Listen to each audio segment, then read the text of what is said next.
thank you so much for agreeing to do this. We really appreciate it. It means a lot to us. Yeah, thank you for having me. Absolutely. I so seldom even do podcast things. I kind of want to get into doing it more again, so I'm happy to. Thank you. Yeah, thank you. All right. Well, go ahead. Well, first off, we wanted to talk to you a little bit about one of your more recent roles in Mob Psycho as Reagan, and we wanted to know how did you. You mean? Hold on, sorry, I forgot I have a little. There you go. Guy right here. Aww, he's so cute. That's awesome. At a convention. I'm also on the other side. We have Mob. Bob. I'm down the phone being, Bob, do the thing. It's gonna be okay, kiddo. So, sorry, carry on. No, it's okay. No, that was great. Also, let me just get up and go. He's like, I'm gonna run away now. They are watching. Yes. Sorry,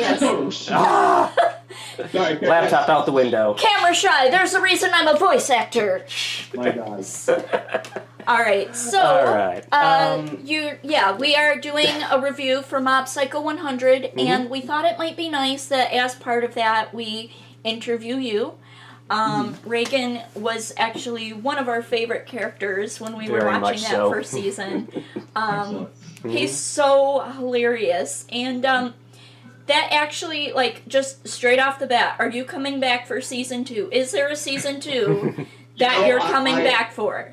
I certainly hope there will be. I know that there's plenty more material to derive from in the manga. I think what's coming next in terms of the show in general is probably the Blu-ray release of season 1. You certainly advertised it a lot. Oh yeah, I'm sure I'll be probably telling everybody to buy the DVDs when they eventually come out. My assumption is probably, I think I'm sure there's a good chance of it. I think that they'll probably want to wait until after season 2 of One Punch Man goes forward, because that's the next big thing. And of course, One Punch Man is a lot bigger than Mob Psycho by comparison. Yeah. But we certainly hope so. We want to do more. I hear there's a lot of really cool stuff that happens later in the story. In the manga and everything, but as of this moment, this is May 2017. We're recording this. We don't have any official confirmation yet on if we're going to get to do more. But if we do, and it's still being done at the same studio or somewhere where I can, I'm happy to come back and play in the sandbox again with all these lovely characters. That is awesome news. Yeah, we're always happy to hear that. Fingers crossed then, all right? Yeah, an excellent choice. Oh, yeah. So, one thing we wanted to ask you was, how did you get into character for it exactly? What was your process? Yes. Well, so when we auditioned for anime, so with the company that we did the recording at, this place called Bang Zoom. So they usually will send a clip of the character in so they send audition slides, or they'll usually have a good number of lines depending on how big the character is, and they'll usually give a couple different scenes showing different emotions and everything. So with Reagan, when I was auditioning for him, they gave us 2 scenes. It was when he's he's talking to the guy who he gives the crazy massage to. Oh yeah. And then the scene where Mob is trying to get coaxed into joining the telepathy club. Yeah. And he's on the phone being don't listen to them, etc. So I did 2 takes, and I did one. I was trying to get as close to the Japanese sound as possible, which is the great Takehiro Sakurai, who's a fantastic veteran Japanese voice actor. And then the second take, I did something just a little bit more in my natural speaking voice. Which we can recognize. And then, so once I got the part, I marathoned the whole show in Japanese with a good friend of mine who's a big fan of it, and definitely got the full scope of what his arc was going to be in the 13 episodes we were going to be doing.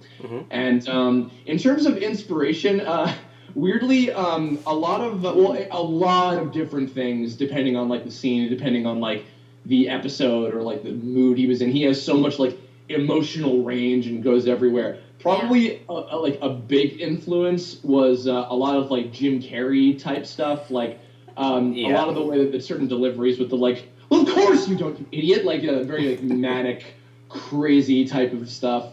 But there are also lots of little references that I put to different things I was deriving references from with different lines. I can't think of specifics off the top of my head, but just I tried. He's so like all over the place and he's such a gift in terms. He's very challenging and very like physically exhausting, but he's such a rewarding, like fun character where you get to be like ride the highs and lows and be funny and yell and be subtle and serious and like emotional. And I was like, oh my god, this is like a gift.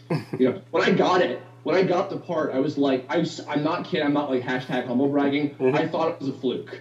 I was like, did they run out of people? Because I don't usually get the like lead main type characters at Bang Zoom. They have a lot of these other guys that are often they go to first. But this was a character that I happened to. I think it was also because for better or worse, I'm a lot like him. How so? Yeah. Not something that's necessarily a good thing in all cases, but I think that's why he was such a good natural fit for just my animated, weird sense of being, and it was a good fit. So I'm very thankful I got to do it. That's awesome. How are you and Reagan alike? Well, I like to think we both have a nice sense of charisma. Probably a little on the manipulative side to get what we need and to get what we want. But even with that, still very much care about others and still very sensitive and have a, this kind of specific set of morals. And I'm finding also in my, I'm 28. I don't find myself in any kind of even remote, state of readiness for like having like a family or like children or anything, but I'm finding that I'm having very kind of like more, maybe it is just also with the characters I'm playing, but very kind of like paternal feelings of like wanting to protect like kids and also wanting to like set them straight and be like, no, like you gotta like do the right thing and do it this way and etc. and like do as I say, not as I act kind of thing.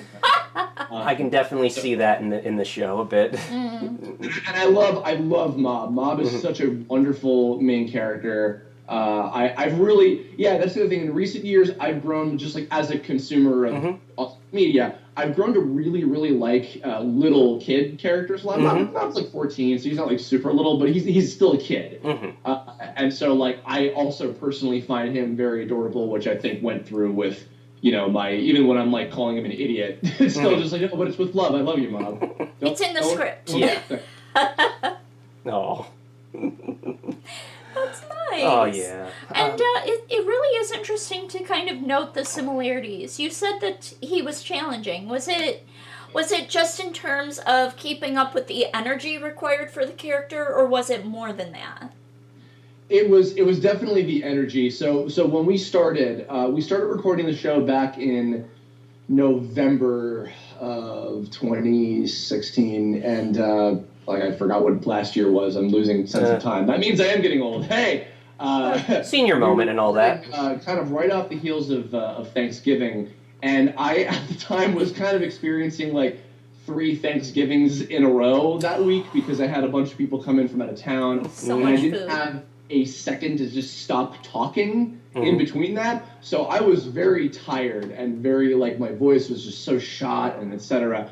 So when we were starting recording and we spent this was so good is that the folks from Crunchyroll really gave us a lot of freedom in recording. They weren't like over our heads like giving us a lot of like micromanaging or whatever. So and we had a lot of time. So we spent I had I think in total, not in all one sitting, but over the course of like a week or two, about 8.5 hours of recording on just episode 1. So I did like all like 7 gajillion lines of, because Reagan has so much stuff in the first episode. Yeah.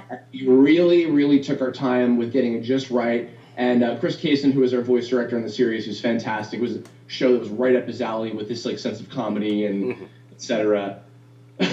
And we worked super hard on it. It was really fun. And even like in the first couple episodes, there's a couple moments where like, oh, I can hear my voice is like not at 100%, like, strength, I guess, to sound like a DBZ character. there's a couple little things like, I would have been able to do that better if just my voice was in better condition. But, you know, we had to keep going, and I was drinking a lot of this Chinese herbal cough syrup in my tea like constantly, and really trying to keep myself in good condition. And I really tried I really went like as balls to the walls as I could in the performance, and really tried to do a good job, because I knew how important this character was and how big of a like standard I was being held to. and I'm very happy that for the most part it seems that people were really, really happy with how it turned out. Like the dub in general, not just me. Like I'm very, very happy with the dub overall. I think it turned out fantastic. And yeah, but so it was very challenging, mostly from the physicality and just like the like constant like yelling and like craziness and all of it. But it was so much fun, and it was so gratifying. So it's not a complaint in any way. I'm so pleased with how it turned out. Absolutely. Oh, we never thought it was a complaint, but we did ask about challenges, so we were kind of looking to understand what it was that you went through. So I mean that's cool to know. And truthfully, we couldn't tell that there was any struggle for you. No, it just so. I gotta say, beyond what the character was supposed to be put through. Yeah. I loved the performance. I really did. I thought it was one of the standout of the series. Okay, I don't mean to blow smoke out. No, on truthfully. All that, but truthfully, yeah, loved it. I really appreciate it. Because if I'm being honest, I didn't know the names of anybody who voiced the dub for this show. So when we watched it for the review, and Stuart was telling me that you were interested in doing an interview with us, and he's like, hey, we've got Chris Niosi, and I'm like, oh, that's cool. And then I'm like, so who does he voice? And he's like, Reagan. And I'm like, ah! Like, yeah, so... Just like that. After that, I kind of freaked the fuck out, but... Yeah, it's funny, the casting turned out, I think, very interestingly, too, because we had a nice mix of, like, the semi, like, newer... Like, I'm part of, like, the newer generation, like me and... like Kyle McCarley and Eric Kimmerer, guys like that. And then we had a good mix of also like veterans like Michael Sorich, who's like a first generation anime dub actor, the voice of Dimple. Yep. Who's nice. So funny. Oh, yeah. He was great in that. I had the pleasure of getting to meet. I'm actually a huge fan of his work from like ever. Like I grew up with him in like Power Rangers and Cyborg Zero and all this stuff. And he's so funny and such a good fit for Dimple. And like Kyle Abear and like Patrick Seitz and all these great guys like kind of scattered throughout the show are fantastic. I'm so like, you know, because like we're a little inside secret. A lot of us are actually very critical of our work, and we don't always love 100% of the things that we're in and like how everything and everybody sounds. But like seriously, I really like how Mob turned out. I think it was just so well done, and it was so funny, and like.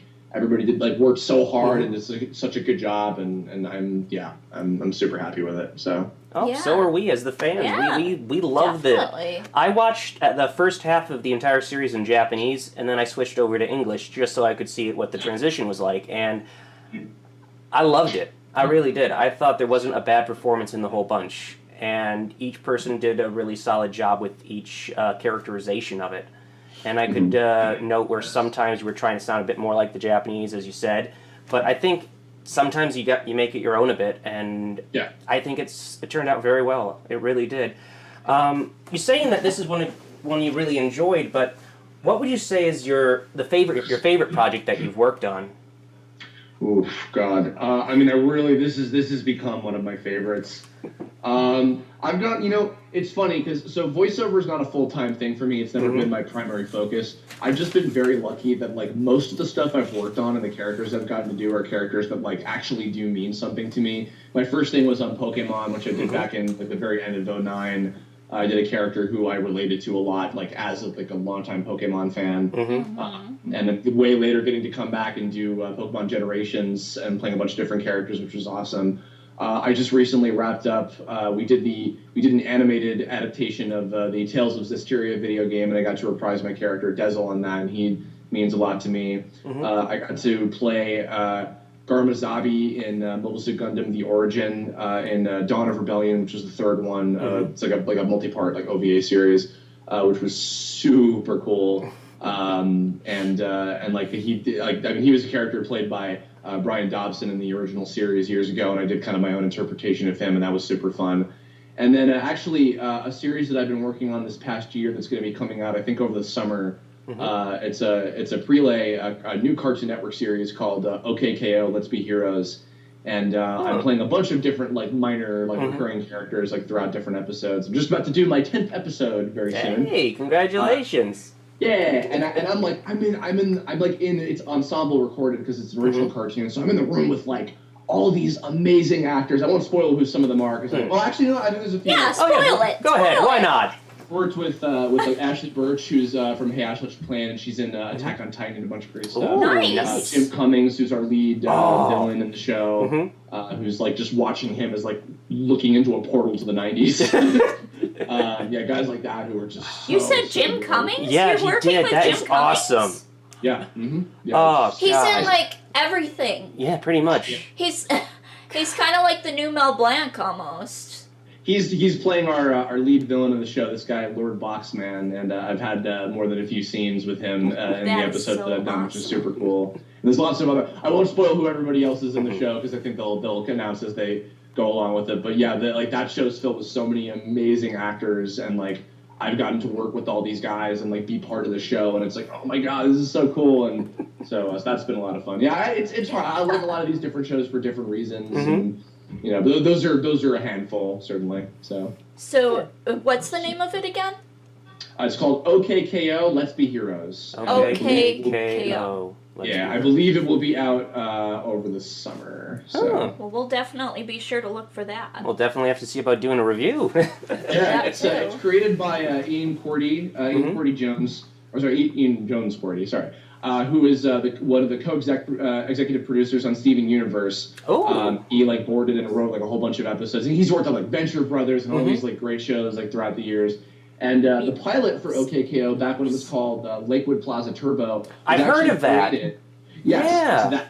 So that pilot was created at the same time as the pilot for Steven Universe, and then just recently they picked up series for it, and there's been also a mobile game and a bunch of little shorts, one of which I'm actually in, and people haven't figured that out yet. Me. But they haven't been able to spot my voice from it. He voices Radically as one of the main characters in the show as well, and he's fantastic, super nice guy.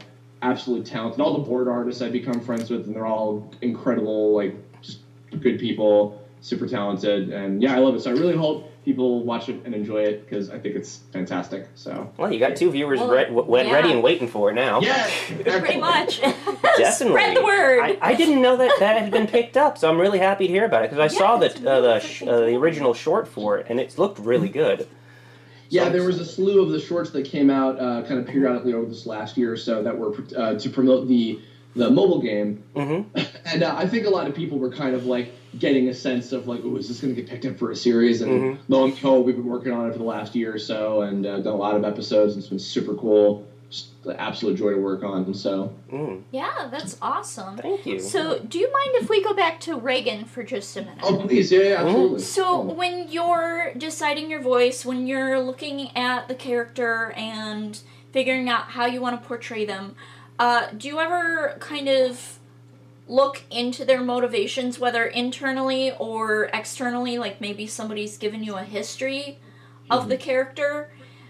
So, I'm sorry if this is a little bit confusing, but I guess I kind of was wondering if maybe you had any insight as to why Reagan chose to pretend he had psychic abilities for his business.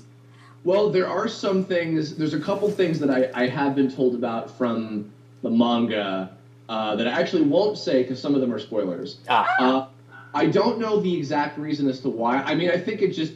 I've been watching Better Call Saul recently, and actually Jimmy McGill and Reagan actually have quite a bit in common as well. I think, I'm not entirely sure. I assume we'll probably go into maybe more of his backstory as to kind of what led him to where he is now a little later on. But I don't know, it just kind of seems like life sort of took him this way, and he just kind of found that what he's good at is kind of went with it. being a BSer. But he's the sweetest BSer ever. Not just because he takes care of Mom, but because he literally, his BSing is about making people feel good. Like, he cooks them meals and gives them back massages. Like, heck, well, it's not like he's swindling money for nothing. He's still providing a service. Yeah. He's very like, he is very kind of like morally gray, but like errs toward the light side in terms of like, because he's not I wouldn't call him like a good person necessarily, because he is, even though he genuinely cares for Mob very much, and I think that he does want him to like follow a good path, he is manipulating Mob. Like, that's an undeniable fact, is that he is using him. Definitely. You know, and it's up to, you know, for now it's up to the imagination on whether Mob necessarily knows that or not. Because Mob's not stupid. You know, it's very possible he does. It's very possible he doesn't. I think he knows, because he's like, why didn't you take care of this? He does question that a lot. I think he's too polite to directly call him out. I think that's like an American thing to do. But, yeah, I think he knows. Yeah. Yeah, and as far as like kind of the kind of in-the-moment choices, there were definitely things like, you know, like French that I was joking before about, like, when he'll be like, you idiot, like, to Mob. You know, like, we try to play that, like, we don't want to be too harsh, because he's blunt with Mob because he's looking out for him, and he doesn't want him to get, like, he doesn't want anything bad to happen to him, so he'll be very, like, just completely bluntly truthful, which I am much like also with a lot of my very close friends, is I'll just be like, dude, don't, just stop, kind of thing, you know? Yeah. But, like, yeah, like, we would try to kind of play it, like, balance out, like, being blunt, but not being, like, mean or harsh necessarily, unless it's talking to somebody who's, like, like, when he's yelling at, Tomei over, like, no, don't you stay away from my son, all right? No, you're not suckering him into your stupid club or whatever. That thing. Like, when he's taking care of those jerks with the vase that are trying to, like, actually, like, legit swindle Mob out of a ton of money, and he's like, you're gonna play my game? No, you don't play my game. This is my territory, and done. And just, like, I loved that scene. That's me. We're square, aren't we? How about that? You know?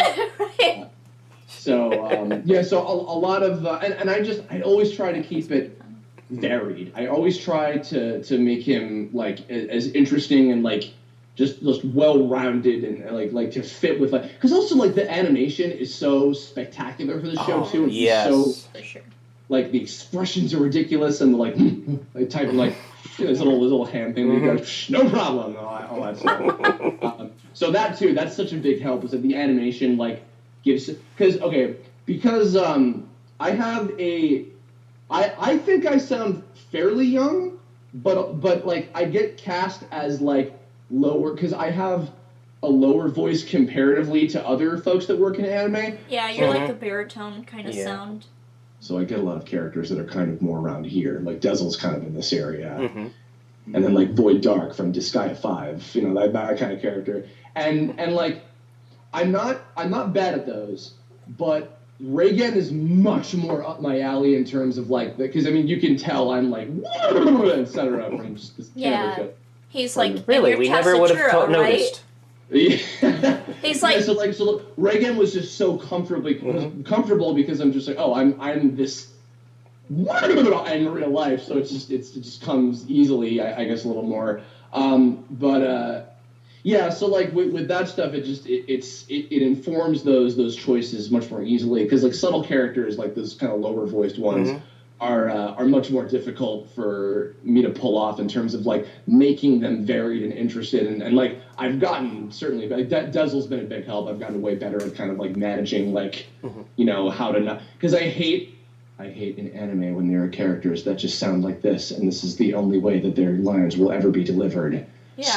Stop calling me that. I will defeat you. And I'm just like, I hate you and you're boring. Shut up. Like, I hate that. It's monotone. Yeah. And actually, because even what I can, like, Mob's not like that, but what I love Kyle was, because he's so good, Kyle McCarley, who voices him, is able to make Mob, like, that very kind of monotone thing, but he's also, like, still really cute, and, like, he gets that kind of, like, yeah. And also, like, it comes from a place of, like, it makes sense, and it's not just, like, I'm going to deliver every line the same, and I'm just like, Kyle, you're the best. God, I love you. The best. So, yeah. But That's awesome. Plus, I don't know where I went from there. It's okay. No, you're fine. We go off on tangents all the time. In fact, we have a tangent jar. We really do. We have to pay money whenever we go off topic. You don't have to. I owe you so much at this point. That's okay. That's all right. We'll Don't give you worry a pass. But thank you. Thank you for very making much. it rain there There for a we second. go. Even though we'll never see any of that money. It's okay. So do you warm up like Yes, before you do any performances? Because like with singing, I always have to warm up. So it's like, is it the same with voice acting? Yeah. Yes, absolutely. I do a lot of warm up, just kind of day-to-day stuff. I sing a lot. I don't consider myself a singer. I've done some like music stuff on YouTube once in a while. I actually just did like a cover of one of the Dragon Ball Super songs because I just felt like it. Was that your song on the video you uploaded today? Was that your singing? The joy of finding. Yeah, that was like a couple days ago. I just put that up recently. Right. Was that your singing? Yeah. And that was a lot of fun. And once in a while, I'll do stuff like that. Also, like if I'm watching subbed anime, usually I'll try to like just kind of like mess around and try stuff. I audition a lot. I joined an agency. I got signed by an agency about this time a year ago. So I've been auditioning a lot more, which always keeps me fresh and always is just good prep. And then in terms of like, vocal care. Blessings. So I was joking about the Chinese herbal cough syrup. It's like Ninjom Piquan, I think is what it's called. The voiceover community jokingly refers to it as Hulk juice because Fred Tatasciore discovered it, and that's how he keeps his voice conditioned for when he has to do all the type shit for Hulk. And so, pardon me, I've said the SH word like twice now. Believe me. I dropped the F-bomb earlier. Don't worry. Yeah, like this show is not. We're not aimed at kids. We're like PG-13 and above because I have a dirty mouth. It's fine. Yay! Me too. Yay! There you go. Air Makes it more interesting. High five. Yeah. It's 5-5. Yeah, whatever. Yay! There we go. But I think we missed. That herb stuff I put in my tea a lot, and like that clears my throat right up, and it's good for, especially if you got to go in and do a lot of like crazy screamy shit, which often in cartoons and anime and video games will be the case. So, and what is it that you use? Throat coat? I used to. Okay, so funnily enough, I used to do throat coat, and then I was talking about it in one of my OKKO sessions, and one of my castmates was like, "Yeah, throat coat." I'm like, "I know it tastes disgusting." She's like, "Dude, get Nijom Piquan," and I'm like, "What is that?" And so she had these little they're like little sucker candy versions of it, and she's like, "Try this. There's also a liquid version you can mix into your tea. That's awesome." And I'm like, "Okay," so I tried it, and then I got some from Amazon, and I never went back to throat coat because throat coat is gross and tastes disgusting, and it actually doesn't help nearly as much as Nijom Piquan. I like the taste, but I'd rather have something more helpful. So yes, it's more helpful and it tastes better. Actually. Oh, I'm gonna have to look into that. Yeah, for sure. You can get it on Amazon. You can just like order the bottle of it and try it out. It's really good. It's super helpful. Like people like all over the voiceover community, like all across the states and shit, use it, and it's fantastic. So very highly recommend it. We'll have to keep that in mind. Yeah, thank you very much. Thank Learning you for the stuff. recommendation. Yeah. Yay. So what was your favorite scene when you were working with Reagan? Ooh, let's see. Now we're getting into the hard questions. The nitty gritty. My favorite serious scene, without spoiling too much stuff, is. You can spoil. We talk like spoilers. Oh, okay. Yeah. We give spoiler warnings well ahead of time. Yeah. Yeah. Favorite serious scene was definitely the whole sequence of Mom, don't do it, and then he'll be the one suffering in the end, and then the flashback, which is so cute with little teeny tiny mom. That whole part was super cool, and then there's so many funny scenes. Like, oh man, all the like secret technique, like drop kick. Yes. Every one of those, by the way, my favorite of those. The funniest one is Hypnosis Punch, just because the dad. I loved it. My personal favorite one is Aroma Runaway Express. Honk is the best. And I also really just because this was so like tricky to get just right, and it really made people laugh a lot when it came out. One of the last thing I recorded, and it's one of my last scenes in the show, is the very last thing at the very end when it's like the short. Oh yeah. After they go to the final episode, and it's like they go looking for the little like the snake thing, the UMA creature. Yeah. So when he's like running away from like the giant monster, he's like, "You idiots! Those things don't exist!" And it's like, and I just like quit and then kill it. And literally, we had to do like 8 takes of just the cat. Like this, I can't even replicate it. Yeah. You did pretty good. You did like that. The engineer, June, who's a great guy, and I've worked with him on a bunch of anime stuff as well. He was like, "Okay, Chris, I need you to step like 2 feet away from the microphone and be like kind of at an angle because it's hilarious and I love this, but the mic it's just like a spike on the waveform and it's coming every time." And I'm like, okay, so we kept getting it and we got it just right, and so that last delivery, the quick, it's like we doctored a bunch of takes together, little secret, but it turned out super well and everybody loves that. There's a great compilation of like all the stupid like sound effects and we were like all that shit that I did that it's just like, all on one big video. Whoever edited that, I love you for that. Oh, I gotta find that and make that my ringtone now. Right? Yeah. Actually, there's one sound effect I like stuck to so hard that was cut. So in the first episode, when he's on the case of the ceiling crasher ghost, and it's not going to work, man. Bill Rogers is the ceiling crasher, and I'm thinking to myself like, I thought the spirits were working against any kind of salt. And he like flips his face around like, that work. I'm just like pull out my secret weapon or whatever. So the little part where he like and like goes back to serious mode, I did like a type noise that was in Banjo-Kazooie when you talk to the mole who like teaches you moves. He comes out of the molehill and he goes. And that's like one of my favorite noises ever. And I tried so hard to keep that. And Kason was like, "You were very committed to that sound." And I'm like, "I want it! I want it!" And it was not in it. And I was like, "Oh." I was upset about it, but whatever, it happens. So, anyway. No. Life. Well, I definitely love when you're like big and ostentatious for Reagan, but I have to say one of my favorite things that you did with the character was exceedingly subtle. Beyond the endings where you're talking about like buying the DVD and an excellent choice and things like that, I also actually really thought it was amazing when like all this stuff is happening with Mob toward the end and suddenly his powers are transferred to Reagan and Reagan's first thought is, I'm having a really good day.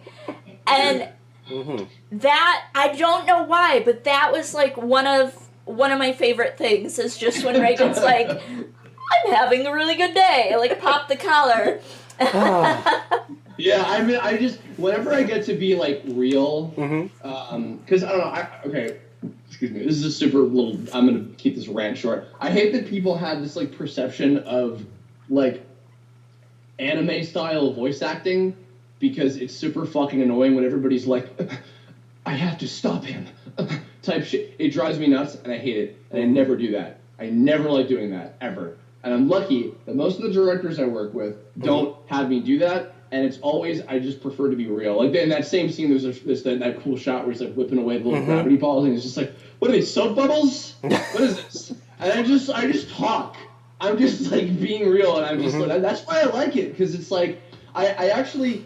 doing like character-y voice stuff is fun, and like KO I get to do a lot of like very like exaggerated and like type stuff, but like my favorite thing that I'm always the most comfortable in is when I'm just being real and I'm just like purely focused on the performance. And Reagan, again, because he was just so comfortable, I could just like focus entirely on the acting and the subtlety and the like funny comedy shit and like the variation of everything. It was great. It was super cool. So he was very dynamic. Very much so, definitely. But you are not a one-trick pony. You do more than voice acting. So you write, you direct, you animate. You make your own animation. Indeed. I remember seeing you on Newgrounds. Life advice on your YouTube channel. So like you try to do all the things. All the time. So, when do you sleep? Like, do you sleep? How do you find time? Huh? I actually managed to balance my time pretty well. Voiceover, because it's not a full-time job for me. Mm-hmm. And yet, lately, it's been my biggest bill payer.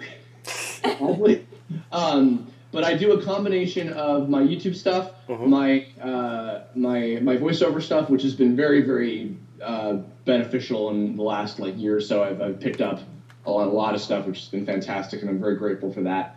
And freelance once in a while. I do some freelance stuff for different companies. Like Team 4-Star will hire me to do some graphic design and animation things once in a while, that kind of stuff. And I'm actually working on a video game project. I've been animating for, I guess by June it'll have been about 5 months. A whole bunch of character sprites and animation assets and things on. Now because I do all the things, I do too many things, and I'm diving into a new medium. And I've worked on video games before, in varying capacities, with animation and voiceover and some writing and things. But now I'm making a video game with a small crew of very excellent people. Nice. So that's I will have announced that by the time that this comes out. So I'm kind of going ahead of that a little bit. But that's a whole new avenue that I'm very excited and scared and excited and scared to do. But so you're basically Rapunzel right now. Happy 1 minute, terrified the next. Yeah. But I'm really grateful. I get to basically make a living doing everything that I love, and I've never gotten to do anything else but that. And I have so many things in this industry of entertainment that I do love to do, and every day is different. Every day has something new and exciting, and it's pretty great. I'm really, really grateful and happy with just all the stuff that I get to do on a constant basis, and I do sleep. Oh, that's good. That's kind of necessary. Kind of important. Yeah. Sleep deprivation is not fun for anyone. But how do you prioritize it all? Mm-hmm. How do you do all the things you do without feeling overwhelmed? It's just taking breaks and pacing yourself out, I think, is important. Because I work for a lot of hours, but I always try to make sure I'm just giving myself breathers and eating healthily and getting out enough and socializing is extremely important, and just keeping yourself to have a life in between all that and everything. So breaking everything up between that. Voiceover, if I have a busy voiceover session, it's usually a couple hours, on a day, and sometimes at the most, I might have 3 sessions a week if I'm on a good day, or, depending, I might have a few auditions. I have some auditions I'm going to take care of tonight, actually, with my little, you can see this is my recording booth. Little microphone and a preamp. Ben Diskin is a good voiceover friend of mine. Help me set that up. Nice. That's cool. So you record in your closet? Just for auditions. That's neat. Did you have to soundproof it, or is it pretty stable? No, it's not a great quality setup. It's acceptable enough for auditions. I can book stuff from there. Cool biz. Well, it could be worse. I mean, I remember reading that Sean Connery did the recording for his opening monologue from Highlander in the bathroom. Really? Yeah, he liked the acoustics. That's bizarre. Yeah, because of the echo. Mm-hmm. It's great, actually, to practice your singing in the bathroom for the same reason, the echo. Yeah. So, I mean, speaking of auditions, how did you get into the biz? Yeah. I was in New York at the time, and this is a very silly, unorthodox. I got interested in voiceover when I was in middle school. I used to go to this website called TV Tome, which no longer exists, but it was kind of like a pre-Wikipedia type encyclopedia site. It had message boards and stuff. And I would look up a lot of info about these voice actors that were in all the shows that I watched at the time. And I became kind of a walking, talking encyclopedia of voiceover trivia, as all of my friends that know me can attest to. And I just got really interested in it, and I started going to anime conventions and things and meeting a lot of these guys, and they were very kind, and I became friends with a few of them before I was in the business. And then I went to a convention in New York. This would have been 2008, I think, or something. And I met a couple of directors. Tom Wayland and Michael Center Nicholas, both of which I went on to work with. And they were doing a contest where they were having people come up and give monologues, and then they had to improv, and then they had to dub to footage. And I won the contest, and then I was allowed to audition. The prize was meant to be getting a part in something, but Michael was really busy at the time and didn't have anything going on. And then Tom Wayland was working on Pokemon at the time. He was directing the series. This is a few years ago now. And I had to audition to get a part on Pokemon, which I was perfectly happy with because I wanted to earn it properly like any other performer. Right. So I auditioned for a couple characters, and then I booked the second one that I read for, which was a character named Corey. And I remember I was told at the time, like, listen, I know that we owe you because of the contest, but I wouldn't really call you in for the show if I didn't think you were good, which was a good confidence booster. I was like, oh, okay, maybe I'm okay at this. So I did Corey, and it was 5 episodes, and that was my first in-studio professional voiceover job. And then actually my first video game job after that was a small visual novel game called Jisei, which was created and directed by Afia Yu, who is now a voice director and actress at Funimation. She directed the dub for Assassination Classroom, and she's in Ghost Sick, which just came out recently, and a bunch of other stuff. She's fantastic. She cast me in my first video game. And I did a couple other little things here and there. Michael Center Nicholas and Stephanie Shea gave me a shot doing some anime at NYAV Post. I did some stuff at Edge Studios, which is another place that does commercials and things. And then eventually I moved to California almost 3 years ago now, which is insane. It's been that long. Congrats. And I was very, very blessed that Michael and Stephanie both continued to do work out here and helped me out a lot. I was friends with Mona Marshall, Benjamin Diskin, and Yuri Lowenthal, who were all extraordinarily supportive and shouts my name around to different places and gave me a lot of advice and a lot of help. And they are the reasons that I am working in the voiceover business in LA. It's because of them and their help, and I am so incredibly appreciative of them for that. So and then the rest is just stepping up to bat when I get when I get the chance to do that, and hopefully proving that I can play the game, That's really nice. Yeah. What is your favorite animated movie or cartoon? Oh my god, I have so many. Name them all. I mean, old faithfuls. I mean, anime wise, I still adore Pokemon and Dragon Ball. Still, I follow them to this day. One Piece, Yu Yu Hakusho. Oh, my favorite. Some of my obscure favorites are a show called Speed Grapher and that's a good one. Beck Mongolian Chop Squad. Love those 2 series. Oh, that's a good one too. Starting to get a little more into Hunter x Hunter lately. Oh, my wife loves that. Good show. What else? Getting to Gundam more again, Gundam in general. Cartoons. I mean, Steven Universe is amazing. Yes. We just wrapped up a review of that.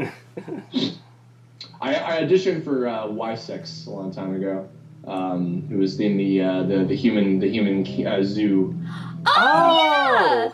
Was he was Gareg or whatever, right? Yeah. That guy, yeah. I was beat out that part, but that was fun. Love that show. Love Avatar. Avatar, yes. Great series. Justice League is one of my all-time favorites. Yes. Young Justice I got introduced to about a year ago this time, and I adore that. Can't wait for season 3. Same here. God, what else? Powerpuff Girls, the original series is fantastic. Dexter, Samurai Jack. Oh, yeah. Sorry.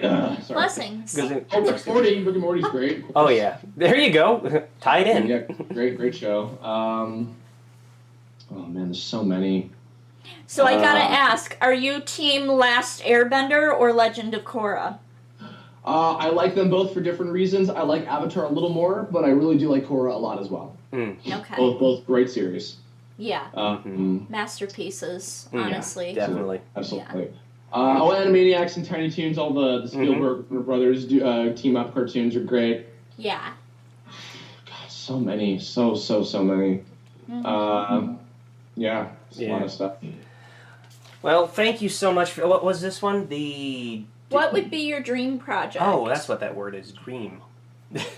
Like, if you could do anything, if somebody came to you and offered you, like, a dream role, what would that be? All the resources you could do. Oh, character? Yeah. Characters, shows, like, anything. Like, if you could pick one thing that you just had to do, and someone, like, knocked on your door right this minute and said, we want you. You don't have to audition. You don't have to do shit. We want you. Mean, what would it be? I would love... I mean, like, I think the, like, really selfish answer that, like, most actors will probably give you is, like, oh, a character that lasts for, like, a billion seasons, like, on a show like Simpsons or Family Guy or something like that. I think just, like, more characters where I just kind of get to, like, where I have a lot of, like, creative freedom to just kind of, like, be, like, rangeful. Like kind of like what I got to do with Reagan, where I can be funny and ridiculous, and I can be serious still, and, like, just have a lot of, like, range and fun to do different things. You know, that's stuff like that is super cool. In terms of a creative project, there's so much that I want to do. I mean, I'm doing this game, which I hope I don't fuck up. I'm doing... I really want to do a movie. I really, really want to create a animated feature film at some point, probably independently. I would really love to just be able to work on, like, a show as a board artist, but it's so difficult to break into that, I'm finding. Because that's kind of why I was making so much of my own stuff, is just because, like, I wanted to just make, you know, I just was like, I'm tired of waiting. I just want to make stuff, like, whatever. And there's a lot of other, you know, like, right now, the thing I think I'm known for as a creator, first and foremost, is Terrain of Magical Expertise Tome, which was a series I worked on for about 4 years, and very near and dear to my heart. And, you know, I want to do, like, there's other, like, concepts that I've had for years that I really, really want to do as varying forms of media someday. And, you know, I aim eventually, before I die, to do as many of them as I can. So, well, I would say you're off to a really good start. The cool thing about creating your own content is that it's pretty much exactly the way you want it to be. So you can, like, avoid some of the cliches because you already know that you don't want those in there. You know, just like as an example. So, I mean, I personally think you could get into boarding. It's like it's hard right now, but I think you can do it. But I think it's like even better in some ways that you're creating your own content, because, like I said, there's so much creative freedom that comes with that. It's interesting, because it's like a lot of people have gone on to work in the business in varying capacities because they independently did a lot of stuff. I mean, like, a lot of people, like, started on the internet or, like, in the business now, and you know, doing varying things, of whether it's, like, acting or animation or writing, producing, whatever.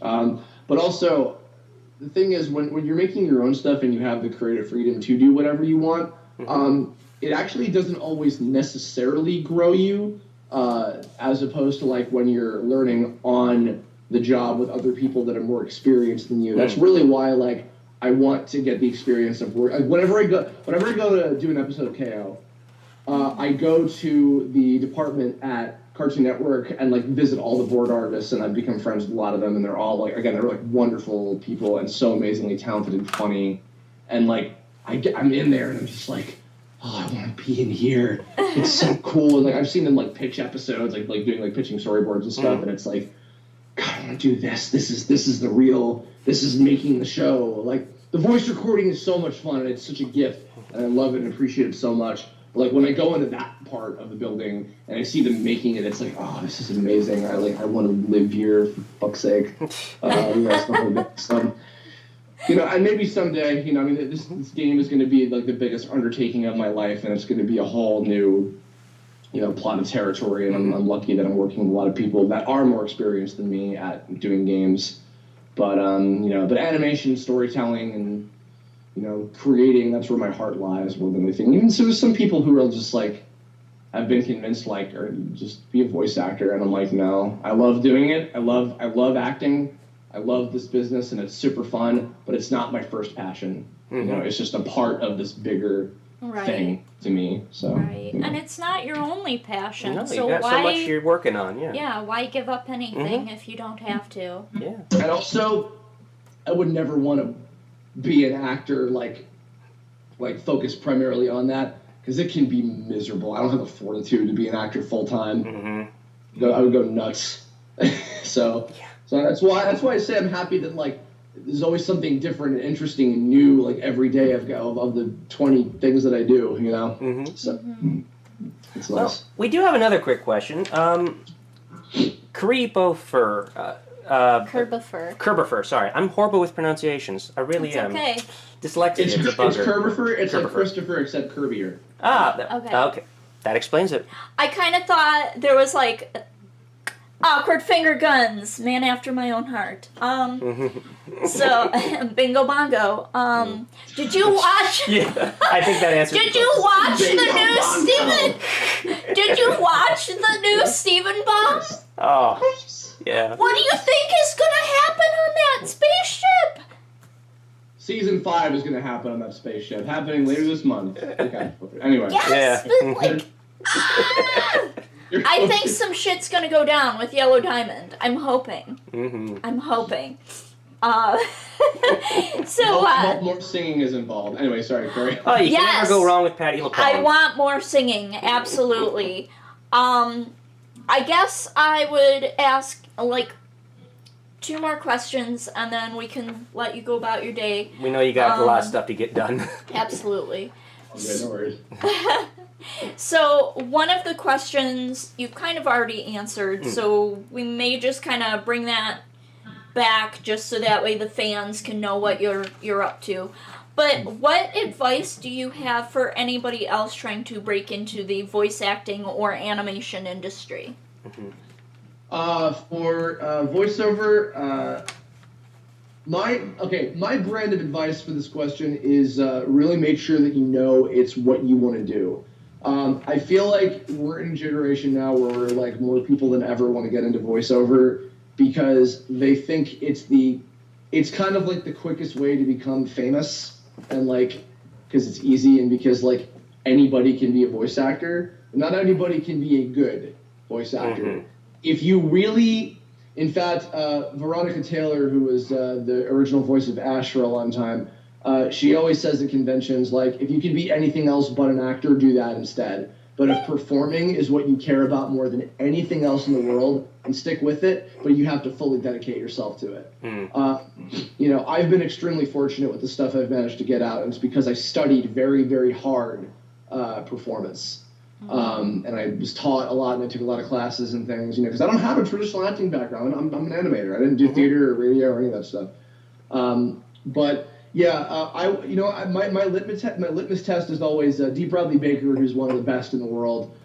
He does all the creature characters in Avatar, and he was Tarlok, I think, in Korra. He created a website called iwanttobeavoiceactor.com. If somebody who says they wants to be a voice actor reads that entire site back to front and still wants to be a voice actor by the end of it, then they might have the dedication to do it. But then after that, it's like study performance, whether that involves taking theater, learning radio, being an engineer, taking classes, doing improv, stand-up comedy, whatever. Like, you have to be a good actor. You have to be a good actor, and you have to be dedicated. And I feel like the reason I say you got to find out if it's really for you, because I feel like also people kind of get interested into it for the wrong reason, because they might go to like pardon me, I'm getting a phone call. It's okay. Give me 1 second. Yeah, so that's my advice about voiceover stuff, is like really know that you want to do it, and don't be like, I want to go to anime conventions as a guest or whatever, because that's not a reason to want to be an actor. It should be because you love acting and performance. If you're also a fan of animation and stuff, awesome, super cool, nothing wrong with that, but it's a job, it's a career, you have to take it seriously. Yes. Anyway, animation. There's so many different paths, there's so many different jobs, things you can do. I think also the most general advice, because this is the advice that I'm finding that I didn't take well enough, study two very important things, no matter what kind of visual artist you are, whether you want to do boarding or character design or whatever. Mm-hmm. Study the shit out of anatomy, and study the shit out of filmmaking. Because the biggest regret that I had was in college, I did not study storyboarding nearly as much as I should have. I loved filmmaking in terms of like making stuff, because that was my Newgrounds heyday, was like 08 to 010 or whatever the hell it was, with like all the video game parodies and stuff that I did. But I did not study boarding, and I did not study anatomy nearly as much, and I was super bad at it. So I moved down here 3 years ago and did not have a competitive skill set to work in the animation industry. Like, objectively. I stopped me being like, whatever. Just objectively, I was not prepared skill-wise. That is extremely important especially because in both of these careers, if you're going to move to specifically LA, because like the majority of the voiceover industry is in LA, and there is, of course, stuff in New York and Texas and Vancouver, Toronto, Calgary, etc. But the majority is in LA, and the majority of the animation business is also in LA. So if you're going to move to a state where the rent is super high and it's super expensive to live, and you're going to sink a lot of time and a lot of money and resources and be rejected a lot, and it's hard, God, you have to be prepared. Just be prepared. That. Oh, well, I think that is very good advice. That's great advice. Enough of a series of answers for all these questions. Yes, thank you so much. And truthfully, thank you for ending that advice on a song. Yeah, and such a great song, too. Because that makes it just even that better. Much better. It does. Yeah. It really does. Thank you. We really appreciate this. And is there anything else? I guess the last thing we'd like to ask before we say farewell, and thank you once again for this. It's been a pleasure and an honor. So you mentioned your video game, but what's next on the horizon, I guess we could ask? Like, what do you see yourself doing after the video game, if all goes well with it? That'll be years from now. Man, I don't even know. I mean, there's so much I want to do, like I said. I mean, in terms of like stuff coming up, I have a couple more new series I've been working on, a couple other anime coming out, including one where I'm voicing the main character, which is super cool. Hey, congratulations! Yeah, I've got also a video game called Y2K, a postmodern RPG, that I also voiced the main character in, that's going to be coming out very soon, I think within this year. It's been... I keep saying it's coming out soon. It's done. It's just like their publishers are like waiting for the right release window to put it out in. But that I'm super proud of my work on that game, and all the people that worked on it too are amazing folks. God, what else? KO obviously in the summer is going to be super cool, and I hope people like that. I want to get more into streaming. I really like streaming a lot. I'd like to do some more drawing streams and some more gaming streams and stuff. Would be a lot of fun. Excuse me. I want to continue to learn, take more classes, just get better at everything, and then if the game goes well, then maybe I'll do another one. Maybe I'll do a movie. Maybe I'll do a show. I don't know.